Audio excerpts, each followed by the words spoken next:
Hello friends and welcome back to our cell tutor. This is me Imran Syed HTML5 and CSS3 के lectures के अंदर आपको फिर से वेलकम करता हूं। जैसे कि आप जानते हैं कि मैंने आपसे कहा था कि आज के लेक्चर के अंदर मैं आपको रिस्पॉन्सिव नेविगेशन बार जो आप कहते हैं जिसको वो मैं आपको बनाना सिखाऊंगा। ये लेक्चर नंबर हमारा 56 है। इसके अंदर मैं एक प्लगइन को इस्तेमाल करूँगा जिसका नाम है सिल्क नैव प्लगइन के नाम से। ठीक है। अच्छा, इसको इस्तेमाल करने की सिर्फ एक वजह है कि रिस्पॉन्सिव पेज को कन्वर्ट करना यानी मीडिया क्वेरीज को इस्तेमाल करते हो आप रिस्पॉन्सिव पेज बनाते हो। तो मैं वो चीज़ बता चुका हूँ आपको कि किस तरीके से आप स्क्रीन साइज़ के ऊपर काम करते हो। वही चीज़ हम कन्वे करेंगे इस लेक्चर के अंदर, लेकिन यहाँ पर एक इजाफी चीज़ मैं इस्तेमाल करूँगा सिल्क नैव। अच्छा, एक चीज़ मैं आपको और बता दूँ कि ये लेक्चर थोड़ा सा लंबा होने वाला है क्योंकि इसमें दो डबल चीज़ें होंगी जो कि मुझे आपको समझानी है। एक तो मैं आपको यानी कि हमारी जो CSS को इस्तेमाल करते हैं हम नेविगेशन बार बनाएंगे। जैसे कि लास्ट मैंने आपको एक लेक्चर बताया था, ये वाला हमारा लेक्चर था जिसके अंदर मैंने आपसे कहा था कि मैं यहाँ पर जो है एक नेविगेशन बार सेट करूँगा और उसी नेविगेशन बार को मैं यूज़ करूँगा रिस्पॉन्सिव के अंदर। रिस्पॉन्सिव करने के लिए मुझे ये सिलेक्ट नैव इस्तेमाल करना पड़ा है क्योंकि ये आपने यहाँ पर ये जो चीज़ देखी है ये हमारे आजकल मार्केट के अंदर जो है जो रिस्पॉन्सिव वेबसाइट है उसके अंदर ये चीज़ यानी कि आपके पास टूगल का जो एक बटन होता है जिसके बारे क्लिक करते हो और आपका नेविगेशन बार जो है वो आपके मोबाइल स्क्रीन के अंदर जो है ना ड्रॉप डाउन की तरह सूरत में आपके पास एक खूबसूरत तरीके से नज़र आता है।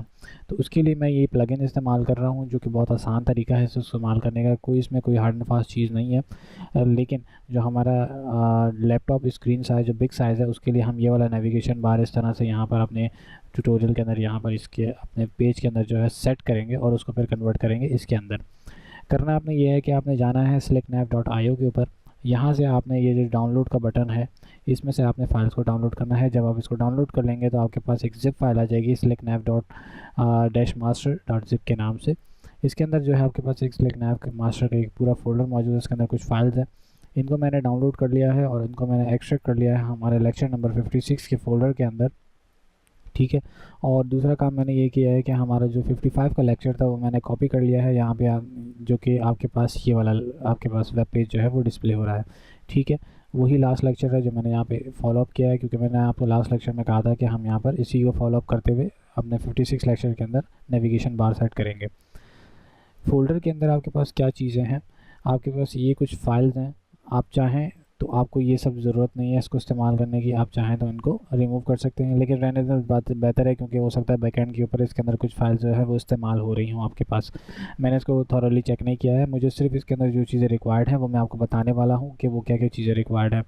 डेमो के अंदर एक लेक्चर पड़ा हुआ है यानी कि आपके पास यहाँ पे कंप्लीट पेज डिज़ाइंड है जिसको अगर आप ओपन करें अपने पास तो आपके पास एक इस तरह का नेविगेशन बार है जो कि यहाँ पर डिस्प्ले हो रहा है। इसका मैं आपको दिखा देता हूँ कि ये सिर्फ़ और सिर्फ मोबाइल के ऊपर क्यों इस्तेमाल किया जाएगा, क्योंकि ये जो सिल्क नैव है ये डिज़ाइन किया गया है सिर्फ़ और सिर्फ मोबाइल के लिए। मोबाइल के अंदर जब आप आ जाते हैं तो ये नेविगेशन बार जो है वो चेंज हो जाता है इस मेन्यू की तरह। जैसे कि ये टॉगल बार है आपके पास, मेन्यू का बटन है साथ में और ये आपका नेविगेशन बार है। ठीक है। तो ये जो है आपके पास सिर्फ़ और सिर्फ इस्तेमाल होता है मोबाइल वर्जन के अंदर, लेकिन हमारे पास जो टैबलेट मोड और लैपटॉप साइज़ और बिग स्क्रीन साइज़ है उसके लिए हमें अपना नेविगेशन बार खुद डिज़ाइन करना पड़ेगा। वो चीज़ मैं आपको बता दूंगा कि किस तरीके से डिज़ाइन होगी। और दूसरी चीज़, वर्टिकल नेविगेशन बार और हॉरिजॉन्टल नेविगेशन बार का लेक्चर मैं स्टार्ट में कंप्लीट कर चुका हूं। अगर आपने नहीं देखा और बेसिक आपको नहीं पता कि किस तरीके से नेविगेशन बार बनाया जाता है, मैं इस लेक्चर के अंदर भी थोड़ा सा आपको बता दूंगा कि किस तरीके से बनाया जाता है। लेकिन अगर आपको फिर भी मसला हो तो आपने क्या करना है, readstudylearn.com के ऊपर जाना है। readstudylearn.com के ऊपर जब आप चले जाएंगे तो हमारे यहाँ कैटेगरीज़ के अंदर वेब डिज़ाइनिंग की कैटेगरी में जाएंगे और यहाँ पर आपको दो आर्टिकल्स मिल जाएंगे। एक आर्टिकल है हॉरिजॉन्टल नेविगेशन बार का और दूसरा है वर्टिकल नेविगेशन बार। हॉरिजॉन्टल के अंदर आपके पास क्या है, दो तरह की एग्जांपल यहाँ पे पड़ी है जिसके अंदर HTML का कोड भी आपको मिल जाएगा और साथ में आपको CSS का कोड भी यहाँ पर मिल जाएगा। ये CSS का कोड है दोनों नेविगेशन बार का, ये हमारे दो तरह के स्टाइल्स हैं और उसकी HTML जो है वो यहाँ पर है। आप चाहें तो इसको अपने पास कॉपी करके टेस्ट कर सकते हैं, बिल्कुल एक्यूरेटली यही डिज़ाइन आपके पास डिस्प्ले होने चाहिए। ठीक है। चलते हैं अपने लेक्चर की जानिब। अब मैं यहाँ पर क्या करूँगा, जैसे कि हमारे पास ये लेक्चर जो है यहाँ पर सेट है। अच्छा, अब इसकी फ़ाइल्स को मैं ओपन कर लेता हूँ सबसे पहले अपने पास ड्रीम व्यूवर के अंदर, ताकि मैं आपको बता सकूँ। हमें इंडेक्स की जो फ़ाइल है इसको मैं ओपन कर लेता हूँ और मैं आपको बता देता हूँ कि इसमें से हमें क्या चीज़ें ज़रूरत है जो कि हम अपने वेब पेज के अंदर इस्तेमाल करेंगे। सिर्फ़ और सिर्फ आपको ये 3 जो है वो एक्सटर्नल शीट्स जो है वो इस्तेमाल करनी है। 2 एक्सटर्नल शीट्स आपके इस लाइब्रेरी यानी कि इस एक्सट्रैक्ट किए हुए फ़ोल्डर के अंदर मौजूद हैं, एक style.css और दूसरा slicknav.css इस लोकेशन के ऊपर। तीसरी आपके पास स्क्रिप्ट की फ़ाइल है जो कि आप इंटरनेट से यहाँ पर कॉल करवा रहे हो, ठीक है।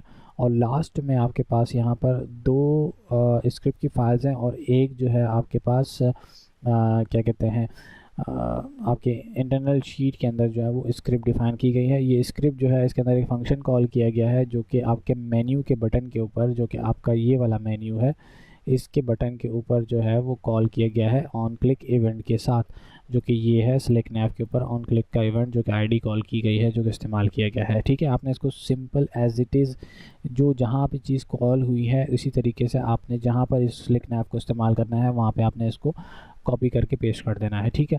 हमारे इंडेक्स की फ़ाइल के अंदर मैंने वही तरीका किया है, इनकी तीनों फाइल्स मैंने यहाँ पर कॉपी कर ली है हेडर के अंदर, और उसको लोकेशन जो है वो एग्जैक्ट लोकेशन मैंने ट्रेस करके बता दी है कि ये यहाँ पर रखा हुआ है, ठीक है। उसी तरीके से यहाँ पर भी मैंने इसके अंदर एक तो ये आपके इंटरनेट की लाइब्रेरी है और दूसरा जो फोल्डर के अंदर चीज़ पड़ी है उसको मैंने यहाँ पर कॉल करा दिया है, ठीक है। इसकी अपनी एक फ़ाइल है style.css जिसके अंदर एक मीडिया क्वेरी डिफ़ाइन है जो कि स्मॉल मोबाइल साइज़ के लिए डिफ़ाइन किया गया है। मतलब इसके अंदर क्या किया गया है कि JS मेन्यू जो है हमारे पास यानी कि सिलेक्ट नैव का जो मेन्यू है वो सिर्फ़ और सिर्फ डिस्प्ले होना चाहिए हमारे मोबाइल स्क्रीन के ऊपर, ठीक है। अब मैं आपको बताता हूँ कि आपने करना क्या है। सबसे पहले मैं इस लेक्चर को अपने पास खोल लेता हूँ, अपने मोबाइल जो हमारा 56 लेक्चर था उसके अंदर मैं खोल लेता हूँ। ये यहाँ पे कॉल है, मैं क्या करता हूँ इसको मोबाइल वर्जन के ऊपर लेकर जाता हूँ और ये हमारा मोबाइल वर्जन का पेज है जिसके अंदर सिलेक्ट नैव बिल्कुल एग्जैक्टली जो है बहुत स्मूथली जो है वो यहाँ पर काम कर रहा है, ठीक है। तो ये यहाँ पे आपने चेक कर लिया कि मोबाइल स्क्रीन के ऊपर ये नेविगेशन बार बिल्कुल एक्यूरेटली चल रहा है। अब मुझे क्या करना है, मैं चाहता हूँ कि हमारे टैबलेट स्क्रीन के ऊपर भी जो है वो ये एग्जैक्टली जो है काम करे, बिल्कुल सही काम कर रहा है ये टैबलेट स्क्रीन के ऊपर भी। तो अब उसके अलावा हमारे पास क्या है, सॉरी मैं इसको रिफ़्रेश कर लेता हूँ एक दफ़ा, ठीक है। टैबलेट के ऊपर जो है ये मैंने टेस्ट किया था तो इसलिए पुरानी स्क्रीन खुली हुई थी। टैबलेट के अंदर जो है आपके पास ये डिस्प्ले नहीं होगा क्योंकि यहाँ पर जैसे मैंने आपको बताया कि ये जो मीडिया क्वेरी है ये सिर्फ़ और सिर्फ इस्तेमाल की गई है मोबाइल साइज़ के ऊपर। मैं इस मीडिया क्वेरी को रिप्लेस करूँगा हमारी अपनी वाली क्वेरीज़ के ऊपर, जैसे कि हमारे पास मौजूद है। अगर हम डेस्कटॉप पे जाते हैं, मैंने मीडिया क्वेरीज़ यहीं पे रखी हैं, ठीक है। इन मीडिया क्वेरीज़ को मैं यहाँ से कॉपी कर लेता हूँ, ठीक है, और मीडिया क्वेरीज़ को मैं यहाँ पर डाल देता हूँ। इसके बाद मैं क्या करूँगा, हमारी जो ये मीडिया क्वेरी है इसको मैं यहाँ से कट करूँगा, इसको रिमूव करके और इसको मैं पब्लिक कर दूँगा होम स्क्रीन के ऊपर, ठीक है। अब मैं आपको डिफरेंस बताता हूँ कि इसका डिफरेंस क्या है। अब मैंने इसको यहाँ पे डाल दिया है, मैं इसको रिफ़्रेश कर लेता हूँ। मोबाइल स्क्रीन के ऊपर भी डिस्प्ले होगा, टैबलेट पे भी डिस्प्ले होगा, ये लैपटॉप पे भी डिस्प्ले होगा और आपके लैपटॉप लार्ज स्क्रीन के ऊपर भी ये डिस्प्ले होगा, ठीक है। क्यों डिस्प्ले हो रहा है, क्योंकि मैंने क्या किया, इसकी जो CSS की फ़ाइल थी उसको मैंने रिप्लेस कर दिया है, मतलब उसको मीडिया क्वेरी से निकाल के पब्लिक कर दिया है, ठीक है। अब मैं क्या करूँगा, इस मीडिया क्वेरी को मैं यहाँ से कट कर लूँगा, सॉरी मीडिया क्वेरी ने इसकी CSS की जो प्रॉपर्टीज़ है उसको मैं कट करूँगा और मोबाइल के अंदर पेस्ट कर दूँगा जो कि मोबाइल साइज़ था, ठीक है। दोबारा से चेक कर लेते हैं, यहाँ से रिमूव हो जाएगा, लैपटॉप पे भी नहीं आएगा, टैबलेट पे भी नहीं आएगा और सिर्फ मोबाइल वर्जन के ऊपर ये डिस्प्ले होगा, ठीक है। इसी तरीके से मैं क्या करूँगा, मैं चाहता हूँ कि ये हमारे टैबलेट में भी डिस्प्ले हो, सेम चीज़। तो मैं इसको यहाँ से कॉपी पेस्ट करूँगा, इसको रिफ़्रेश करूँगा और मैं टैबलेट में चेक कर सकता हूँ और लैपटॉप स्क्रीन में ये डिस्प्ले नहीं होगा। ये अपनी जो यानी कि CSS जो है वो सिर्फ और सिर्फ अब टैबलेट तक अप्लाइड है, ठीक है। अब मैं क्या करूँगा, अब हमें क्या करना है, लास्ट जो हमारा काम रह गया है अब, क्योंकि रिस्पॉन्सिव मेन्यू हमने सेट कर लिया है। इसके बाद सिर्फ़ और सिर्फ जो चीज़ हमारे पास रह गई है वो रह गई है हमारे पास ये जो लैपटॉप का स्क्रीन साइज़ है, इसके अंदर हमें इस नेविगेशन बार को CSS अप्लाई करते हुए इस हॉरिजॉन्टल कंडीशन के अंदर जो है हमें इसको फिट करना है, ठीक है, इस तरह के बटन्स के साथ। तो अब हमें क्या करना है, हम अपने मीडिया क्वेरी के अंदर सबसे पहले इसके ऊपर काम करेंगे, ठीक है। यहाँ पे हमें क्या करना है, अपनी CSS जो है वो यहाँ पर अप्लाई करनी है ताकि इसकी स्टाइलिंग जो है जिस तरह हम चाहते हैं वो यहाँ पर डिस्प्ले हो जाए, ठीक है। तो अब मैं क्या करूँगा, सबसे पहला काम मैं यहाँ पर ये करने जा रहा हूँ कि ये जो हमारे पास पेरेंट के अंदर जो चाइल्ड्स मौजूद हैं इनको मैं कमेंट कर दूंगा। सबसे पहले मैं स्टाइल करूँगा, सॉरी, अपने इन अपर जो बुलेट्स हैं इनको, यानी कि ये ड्रॉप डाउन है ये ख़त्म हो जाएगा अभी यहाँ से, ड्रॉप डाउन के जो मेन्यूज़ हैं वो ख़त्म हो जाएंगे यहाँ से, क्योंकि हम बुलेट्स के ऊपर काम कर रहे हैं, इनको हमें पहले कन्वर्ट करना पड़ेगा। अगर मोबाइल के अंदर मैं जाता हूँ तो यहाँ पर भी हमारे पास वो जो ड्रॉप डाउन था वो यहाँ से ख़त्म हो गया, ठीक है। अब इसको मैं कन्वर्ट कर लेता हूँ। तो सबसे पहले हमें क्या करना है, यहाँ पर हमें ये बुलेट्स को गायब करना है। बुलेट्स को गायब करने के लिए हमें क्या करना पड़ेगा कि हमारे पास जो मेन्यू है इसको हम यहीं रहने देते हैं। सबसे पहले हमारे पास नेविगेशन बार है और यहाँ पर इस नेविगेशन बार को इस्तेमाल करते हुए हम लोग क्या करेंगे, अपनी CSS को जो है वो स्टाइलिंग करेंगे। तो यहाँ पे मैं क्या करूँगा, menu UL and LI, list style type none, इसको सेव करते हैं, रिफ्रेश कर लेते हैं, दोबारा से सेव करें, फिर से रिफ्रेश करें। अच्छा, ये टैबलेट है, लैपटॉप है, ठीक है।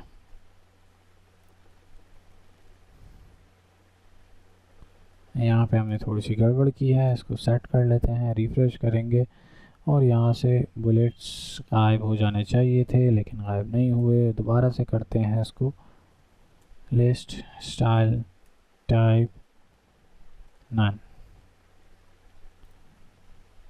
अभी भी गायब नहीं हुए। तो हम इसको मेन्यू के अंदर से हटा के UL के ऊपर सेट करते हैं, nav UL एंड LI, ठीक है। इस पर भी अप्लाई होना चाहिए था लेकिन क्यों नहीं हुआ, हैशटैग के ऊपर, ID के ऊपर, मेन्यू के ऊपर इस्तेमाल किया गया है। हो सकता है कि जो हमारे पास जो नेविगेशन बार है nav.io का, उसके अंदर कुछ CSS प्रॉपर्टीज़ हों जो कि कॉन्फ्लिक्ट कर रही हों, जिसकी वजह से यहाँ पर जो हमारी CSS है वो काम नहीं कर रही थी। बहरहाल कोई बात नहीं, आप इसको डिफरेंट वेज़ में भी टेस्ट कर सकते हैं, क्योंकि CSS के ऊपर काम करने का मतलब ये है कि आपको जो है मुख्तलिफ़ चीज़ों की टेस्टिंग जो है ना मुख्तलिफ़ वे में करनी पड़ती हैं, तब जाके आपका वेब पेज जो है ना वो एक क्रिएटिव वे में डिस्प्ले होता है। बहरहाल इसके ऊपर चलते हैं और अब मैं यहाँ पे क्या करूँगा, मैं यहाँ लाइव काम करने की थोड़ा सा कोशिश करता हूँ, ठीक है। हमारे पास UL एंड LI मेन्यू के ऊपर हमने यहाँ पर लिस्ट स्टाइल टाइप नन कर दिया। इसके बाद हम करेंगे डिस्प्ले इन लाइन ब्लॉक, ठीक है। इसके अलावा जो हमारे LIs हैं इसके ऊपर भी काम करेंगे। सबसे पहले इसको मैं कॉपी कर लेता हूँ इसके अंदर, सॉरी, यहाँ पे, ठीक है। उसके बाद मैं क्या करूँगा, अपने मेन्यू को जो है थोड़ा सा डिज़ाइन दूंगा।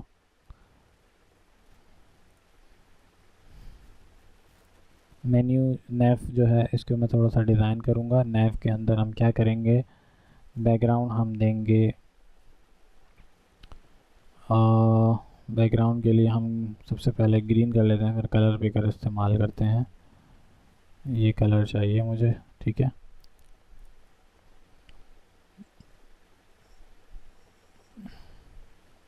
बिल्कुल एक्यूरेट है। नेव को यहाँ से कॉपी कर लेते हैं,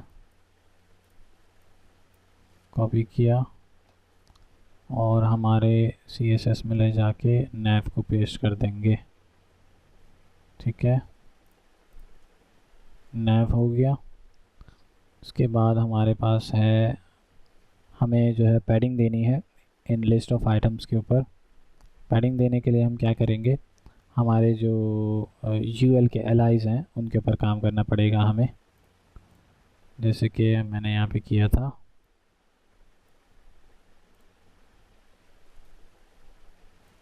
रिफ्रेश कर लेते हैं, ठीक है। nav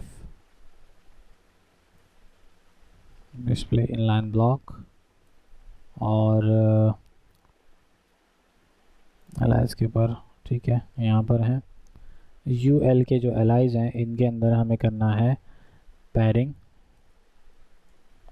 टॉप और बॉटम से हम देंगे 10px और लेफ़्ट राइट से हम देंगे 5px, ठीक है।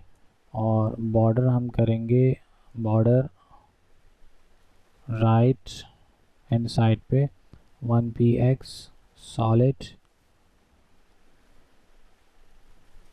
ब्लैक, और इसको हम करेंगे बॉर्डर यानी 4 साइड पर, ठीक है। ये हो गया हमारे पास बॉर्डर। और दूसरी चीज़ जो हमारे पास आईडी के ऊपर कुछ प्रॉपर्टीज़ लगी हुई हैं, इसको भी हमें थोड़ा सा सेट करना पड़ेगा। इसके लिए मैं थोड़ा सा लाइट कलर ले लेता हूँ, ओके, हम ये कलर लेके देख लेते हैं। अच्छा, चले ये कलर ले लेते हैं फ़िलहाल। मैं सिर्फ और सिर्फ टेस्टिंग कर रहा हूँ, मैं ये ध्यान नहीं रख रहा हूँ इस वक्त कि ये किस तरह लग रहा है और डिज़ाइन किस तरह आ रहा है। मुझे सिर्फ आपको यानी कि डेमो बताना है कि आप किस तरीके से कोड को यूज़ करते हुए जो है वो एक नेविगेशन बार क्रिएट करते हैं, ठीक है। यहाँ तक ये बिल्कुल एक्यूरेट है। इसके ऊपर थोड़ा सा चेंज होगा, लार्ज स्क्रीन के ऊपर बिल्कुल एक्यूरेट है। यहाँ पर भी सही है, ये भी सही है, ठीक है। और यहाँ से थोड़ी सी स्पेसिंग कम कर लेते हैं। स्पेसिंग कम करने के लिए हमें क्या करना पड़ेगा, सॉरी, स्पेसिंग नैव की जो आईडी है, यहाँ पर मार्जिन्स कुछ लगे हुए हैं, बिल्कुल मार्जिन लगा हुआ है यहाँ पर। और मार्जिन है हमारे पास ब्लॉक स्टार्ट, इसके मार्जिन को हम कम कर लेते हैं, मार्जिन 0, ठीक है। इसको हम यहाँ से कॉपी करते हैं और यहाँ पे लाके पेस्ट कर देते हैं,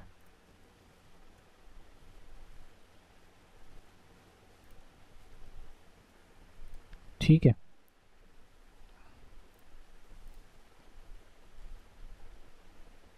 और मैं एक काम करता हूँ, इसके बॉर्डर्स को मैं यहाँ से रिमूव कर देता हूँ, ये कुछ अच्छा लुक नहीं दे रहा है, मुझे तो बहुत ही अजीब से लग रहे हैं।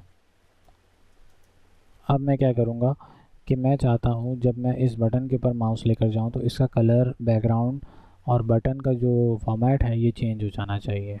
अभी फ़िलहाल ये इस तरह से दिख रहा है आपको। अब मैं बताता हूँ कि आपने क्या करना है, यानी कि जब इसके ऊपर माउस आएगा तो आपने क्या करना है, इसको होवर करना है। ULLI को हम करेंगे होवर। होवर करने के लिए हम करेंगे होवर, और होवर करते हुए क्या होना चाहिए, बैकग्राउंड जो है इसका हम करेंगे ग्रे,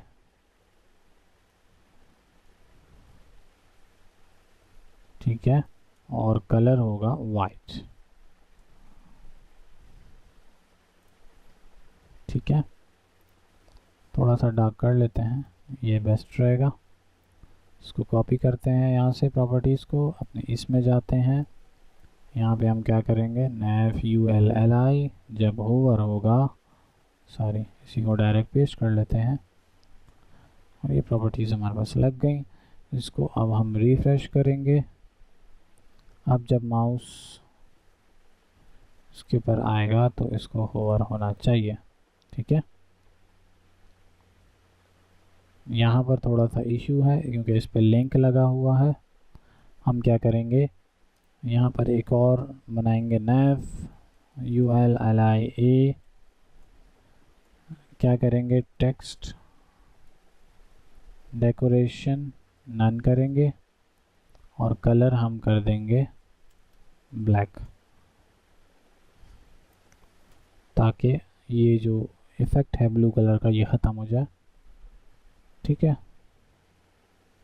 और यही चीज़ हमें जो है अपने ए के ऊपर भी अप्लाई करनी है, मतलब जहाँ पर लिंक हो वहाँ पर भी ये चीज़ लगनी चाहिए। ठीक है, li ए के जब ओवर करेंगे तो भी यही प्रॉपर्टीज़ आनी चाहिए। ठीक है, सेम हो गए सारे के सारे हमारे पास। अब हमारे पास क्या चीज़ रह गई है, सिर्फ और सिर्फ ड्रॉप डाउन। चेक कर लेते हैं सबके अंदर कैसा चल रहा है ये। यहाँ पर बिल्कुल एक्यूरेट है। ठीक है,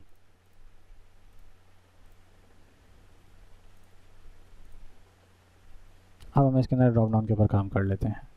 ठीक है, ड्रॉप डाउन पे काम करने के लिए हम सबसे पहले क्या करेंगे, अपना जो लिस्ट ऑफ आइटम है इसकी ओपनिंग और क्लोजिंग के बीच में हम एक और अनऑर्डर्ड लिस्ट बनाएंगे और उसके अंदर लिस्ट ऑफ आइटम्स क्रिएट कर लेंगे।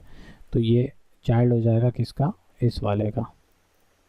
सेव करते हैं, इसमें जाते हैं, रिफ़्रेश करते हैं तो थोड़ा सा इशू आ गया होगा, बिल्कुल आ गया। ठीक है, अब इसके ऊपर काम कर लेते हैं हम लोग अपनी CSS के अंदर जाके। सबसे पहले हमें क्या करना है, ये जो लिस्ट ऑफ आइटम है इनको डिटैच करना है अपने पेरेंट से, मतलब नेविगेशन बार ऊपर होना चाहिए और ये जो आपके लिस्ट ऑफ आइटम है ये डिटैच होने चाहिए इसके अंदर से। ठीक है,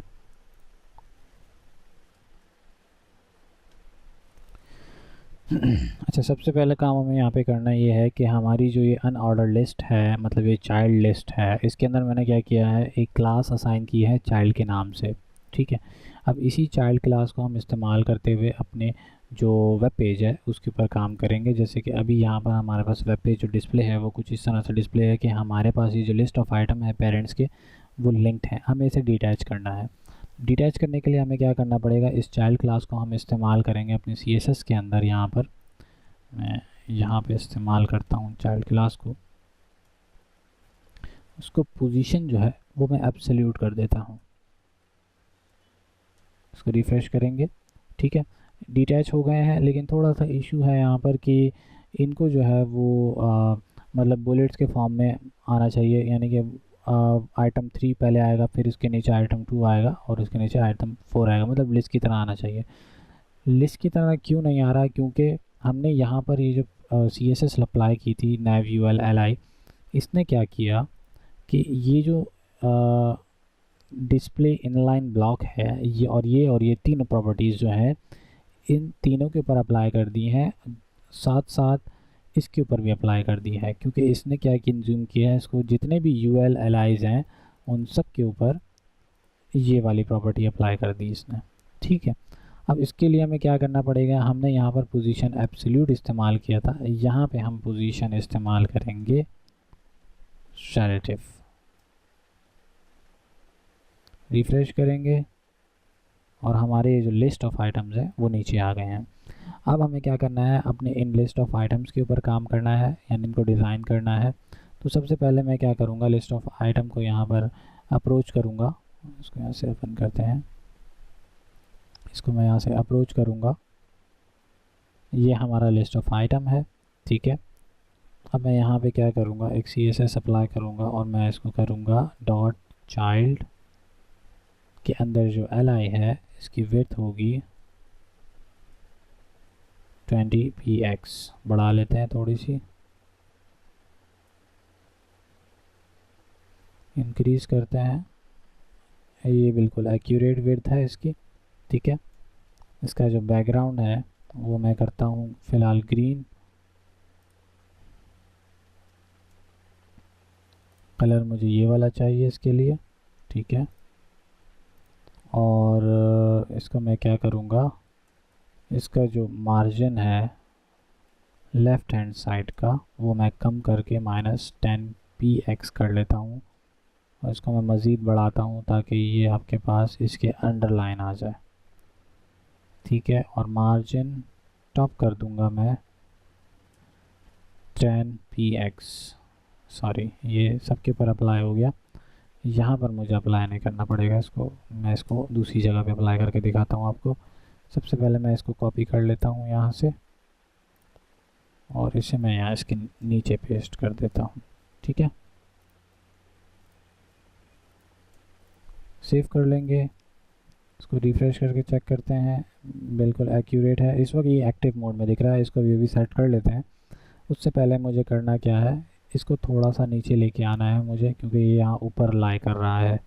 उसके लिए मुझे क्या करना पड़ेगा, मार्जिन देना पड़ेगा टॉप से 10px कम करेंगे, और 10 जो है बिल्कुल एक्यूरेट है। ठीक है, इसको यहाँ से कॉपी करेंगे और अपने चाइल्ड के ऊपर जाके मार्जिन अप्लाई कर देंगे। आप अपनी CSS के साथ खेल सकते हैं, ठीक है। मैं अपने लिहाज से काम कर रहा हूँ यहाँ पर, सिर्फ और सिर्फ आपको समझाने के लिए। LI के ऊपर पैडिंग लगाएंगे लेफ्ट हैंड साइड पे 20px, ठीक है। 20px इज़ मोर देन, ना 15 इज़ मोर देन इनफ, ठीक है। इसको यहाँ से कॉपी कर लेंगे और यहाँ पर पेस्ट कर देंगे।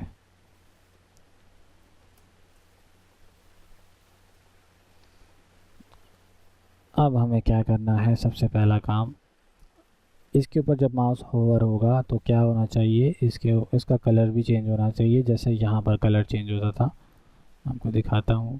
जैसे कि यहाँ पे कलर चेंज हो रहा है, इसी तरीके से इसका कलर भी चेंज होना चाहिए। और ये देख लें आप कि बिल्कुल एक्यूरेटली सबका कलर चेंज हो रहा है, ठीक है। थोड़ा सा इशू है इसके लिंक्स के ऊपर, मतलब लिंक्स के ऊपर से कलर चेंज नहीं हो रहा, तो वो फिर आप खुद भी सेट कर सकते हैं, इतनी मुश्किल चीज़ नहीं है। मुझे सिर्फ आपको ये बताना है कि किस तरीके से इस लेक्चर के अंदर नैव बार हमने सेट किया है, ठीक है। अब यहाँ पर एक चीज़ हमारे पास रह गई है नैव बार के अंदर, और वो ये है कि जब मैं इस पेरेंट 1 के ऊपर माउस लेकर जाऊँ तो ही मुझे ये लिस्ट डिस्प्ले होनी चाहिए, वैसे ये लिस्ट डिस्प्ले नहीं होनी चाहिए, ठीक है। तो अब मैं क्या करूँगा, सबसे पहले मैं इस लिस्ट को हाइड करूँगा, और उसको हाइड करने के लिए मुझे क्या करना पड़ेगा, nav ULLI,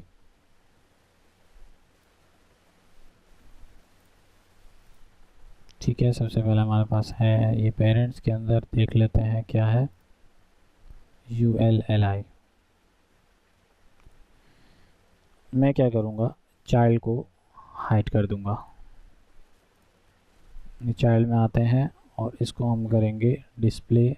डिस्प्ले भी यूज़ कर सकते हैं, या फिर आप चाहें तो ओपेसिटी भी यूज़ कर सकते हैं। ओपेसिटी 0 कर लेता हूँ, सेव करेंगे, रिफ़्रेश करेंगे, ये यहाँ से गायब हो गया। अब क्या होगा कि जब मैं इसके ऊपर होवर करूँ, जब मैं लिस्ट के ऊपर होवर करूँ, जहाँ पर भी जो है ओपेसिटी के बजाय मैं इसको डिस्प्ले कर देता हूँ,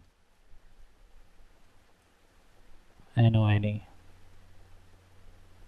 ठीक है। रिफ़्रेश कर लेते हैं, अब ये ठीक है, ठीक है। जब मैं इस पर माउस ऊपर लेकर जाऊँ तो नीचे लिस्ट ड्रॉप डाउन में आनी चाहिए। उसके लिए मुझे क्या करना पड़ेगा, जब मैं चाइल्ड के LI के ऊपर माउस लेकर जाऊँ तो क्या होना चाहिए, चाइल्ड के LI के ऊपर जब माउस होवर करूँ तो क्या होना चाहिए,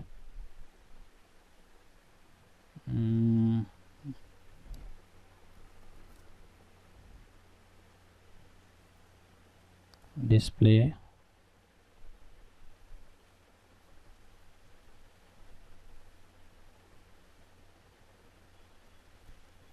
अच्छा, ठीक है। हमें यहाँ पे ओपेसिटी इस्तेमाल करनी पड़ेगी, डिस्प्ले की हमारे पास प्रॉपर्टी जो है वहाँ पर फ़िलहाल नहीं है।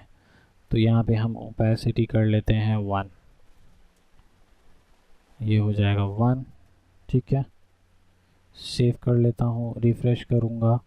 अब जब मैं इसके ऊपर माउस लेकर जाऊँ तो मुझे यहाँ प्रॉपर्टीज़ दिखनी चाहिए, लेकिन नहीं दिख रही।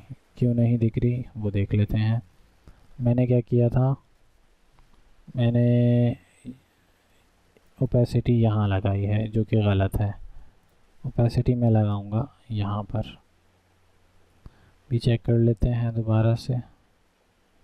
अभी भी डिस्प्ले हो रहा है, लेकिन वैसे नहीं हो रहा जिस तरह डिस्प्ले होना चाहिए, ठीक है।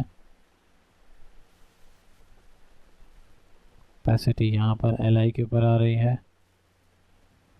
और हम यहाँ पर भी लगा के देख लेते हैं अच्छा, इसी के आगे कॉमा करके चेक कर लेते हैं डॉट चाइल्ड के नाम से।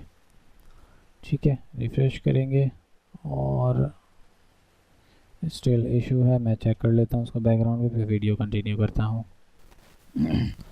अच्छा, मैंने यहाँ पे एक छोटी सी मिस्टेक कर दी थी कि मैंने ओपेसिटी जो है ना वो चाइल्ड के एल के ऊपर लगाई थी, लेकिन मुझे जो है ओपेसिटी लगानी थी बेसिकली अपने इस पूरे यानी कि जो चाइल्ड की लिस्ट ऑफ आइटम का जो यूएल है, मेन यूएल, इसके ऊपर मुझे ओपेसिटी लगानी थी। तो मैंने क्या किया है, यहाँ पर सिंपली इस ओपेसिटी को उठा के यहाँ पर ज़ीरो कर दिया अपने चाइल्ड क्लास के ऊपर।